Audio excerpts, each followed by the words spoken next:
Достор, бүгүнкү темабыз татаал, бирок абдан кызыктуу. Зат жана анын сапаты, кыймыл аракет жана анын максаты. Кандай гана зат болбосун, анын бир сапаты болот. Кандай гана кыймыл аракет болбосун, ал белгилүү бир максатты көздөп жасалат. Ушуну эстен чыгарбашыбыз керек. Азыр заттардын өзгөчөлүктөрү жөнүндө сөз кылабыз. Зат жана анын өңтүүсү. Мисалы, жашыл арча, зат жана анын көлөмү, чоң терезе, зат жана анын формасы, тегерек отургуч, зат жана анын сын сыпаты, кызыктуу жомок, зат жана анын даамы, даамдуу чай, зат жана анын сан өлчөмү, 3 китеп, зат жана анын мезгилдик белгиси, кышкы куртка. Бул мисалдарды бекеринен айткан жокпуз. Себеби кийинки тапшырмалардын туура жообун табууда бизге көмөкчү материал болуп бермекчи.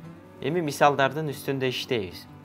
Уксус кычкыл, суумай майлуу, лимонад таттуу, чай ысык, кофе кара. Өзүңүздөр көргөндөй, бир зат берилген жана анын даамы көрсөтүлгөн. А вариантында суумай майлуу деген бул зат жана анын сапаты болуп саналат. Б вариантында лимонад таттуу бул даамы. Азырынча Б вариантын туура деп туралы. В вариантында ысык бул заттын сапаты. Г вариантында кара бул заттын өңтүсү. Ошондуктан В жана Г варианттары туура эмес. Туура жооп Б варианты. Экинчи мисал. Тегерек отургуч, чарчы отургуч, айланган отургуч, ыңгайлуу отургуч, бийик отургуч.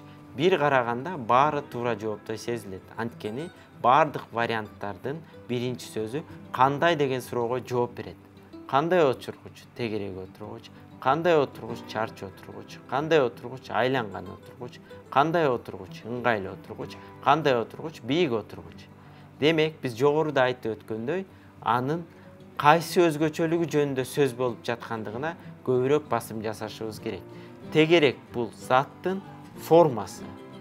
Ошол эле сыяктуу чарчыдагы заттын формасы. Ал эми айланган, ыңгайлуу, бийик бул заттын формасы эмес. Ошондуктан туура жооп А варианты. Үчүнчү мисалыбыз. Сабырдуу эркек, барктуу ата, сүйүктүү күйөө, ыймандуу бала, тартынчак ине. Бул мисалда да баардык сөздөр кандай деген суроого жооп берет. Эми биз сөздөрдүн ар бирөөнү талдап чыгышыбыз керек. Сабырдуу эркек. Сабырдуу деген бул эмне? Мүнөз. Барктуу деген мүнөз эмес. Ошондуктан А варианты туура эмес. Сүйүктүү деген дагы бул мүнөз эмес. Ошондуктан Б варианты да туура эмес. Ыймандуу бул мүнөз. Ошол эле сыяктуу тартынчаактык да бул мүнөз. Азыркы учурда эки вариант туура. Эталондук жупка кайтып барабыз, экинчи сөздөргө маани беребиз. Эркек бул жалпы маанидеги сөз. Бала дагы жалпы маанидеги сөз. Ал эми ини жеке маанидеги сөз. Тактап айтканда бул анын статусу. Ошондуктан туура жооп В варианты. Кийинки мисалга көңүл бурсак. Жагуу жылуу, куруу бийик, тазалоо таза, күйгүзүү караңгы, сырдоо кызгылтым.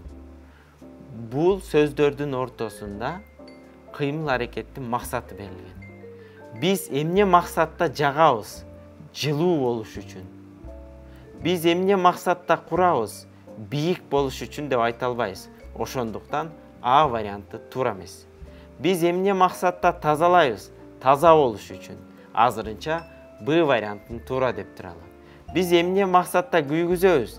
Караңгы болуш үчүнбү? Жок, тескерисинче жарык болуш үчүн.